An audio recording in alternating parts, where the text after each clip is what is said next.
So, for today's lamon, stress eating yan. So, habang nagkukwentuhan kami, kumakain ako. Ay, kami pala ni ate, hindi lang ako. So, ikwento ko lang sa inyo yung araw na to. Kasi yung araw na to, nagpaalam na ako sa amo ko na uuwi na ako katapos ng kontrata ko. At na-shock ang nanay ko kasi akala niya mag-extend pa ako ng 1 year. Ayun na nga sinabi ko sa kanya, hindi na katapos ng kontrata ko, uuwi na ako. Naloka ako sa sagot niya, mga kanani. Sabi niya ba naman sa akin, wag muna daw ako umuwi. Tayo madami, pagpa-uwi.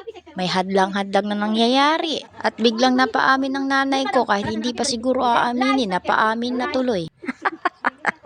Biglang sabi, wag munang umuwi. Matapos na lang daw siyang manganak kasi manganganak pa siya, buntis daw siya. O diba mga kanani, biglang buntis. Pero bago ako magpaalam sa kanya na halata na namin na buntis siya. Every morning, sumusuka siya. Tapos, pag kumakain siya, sumusuka siya.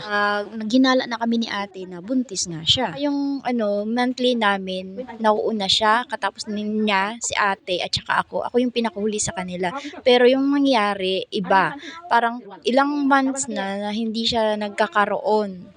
Kami lang ni ate ang meron. So, naghinala na talaga kami ni ate. Tapos, nung time na yon kasi namatay yung kapatid ng tatay ko, hingi siya ng napkin, pero wala naman siyang dugo. Kaloka lang mga kanani kasi nagsuot siya ng napkin, pero wala naman siyang mens. Diba malalarky ka? Tapos, nung time na yon hindi pa siya umaamin. Ang sabi lang niya, may nakain lang daw siya. Siguro daw dahil sa pizza na nakinain niya. So, kami ni ate, tumawa na lang kami dahil yung pizza na yon, kung baga sa araw ngayon, last week pa yun, hindi ngayong araw. Okay lang sana kung kahapon nangyari. So kami ni ate, hindi kami naniniwala na dahil lang sa pizza yung kinain niya, kaya siya sumusuka. Tapos bago sila mag-supper, nung araw na yun, suka siya ng suka. Tapos bago sila mag-flight, suka pa rin siya ng suka. Di na kinanala na talaga kami.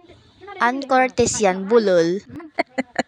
Naginala na kami talaga na buntis siya. Pero ayaw niya lang niya sa amin aminin. Ito na, nakaamin na siya nung nagpalinis siya ng kwarto niya. Time na yun, nagpalinis siya, tinawag niya ako na sabi niya, linisin ko daw yung kwarto niya. Di habang naglilinis ako ng kwarto niya, sinabayan ko ng kwento. So habang nagkukwento, isiningit niya yung ID ko. Sabi niya sa akin, yung ID ko daw, i-renew na ni tatay. So ako sabi ko, wag. Bakit daw? Uuwi na kasi ako, kaya wag mo nang i-renew. Tapos sabi niya sa akin, bakit ayaw ko ba daw ng maingay?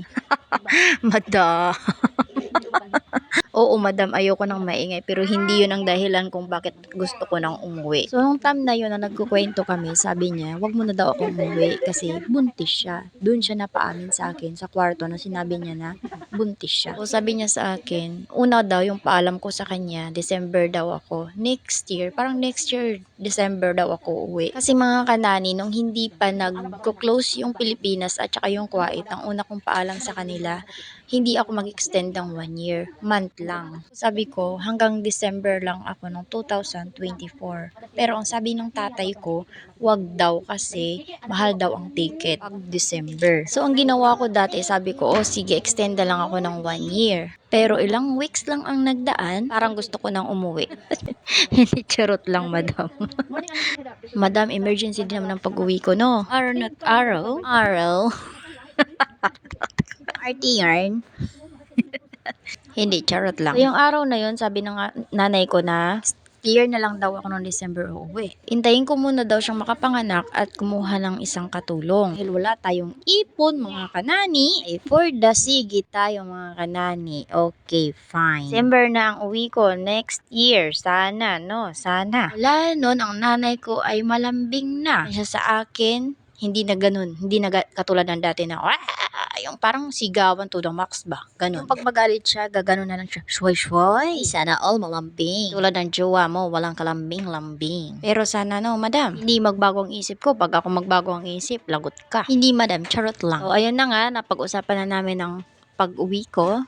Sana naman hindi magbago ang isip ko, no? Mga kanani, baka naman sanang maudlot, no? Kasi nanay ko naglalambing. O ayun na nga, tapos na ako kumain. Natulala ang nani nyo. Dadalawang isip pa ata yung nani nyo, mga kanani. Busog na yan, kaya natulala na. Hindi pa yan makamove on kay madam. Pagpapaalam, nakaamin tuloy ang nanay namin. Goodbye!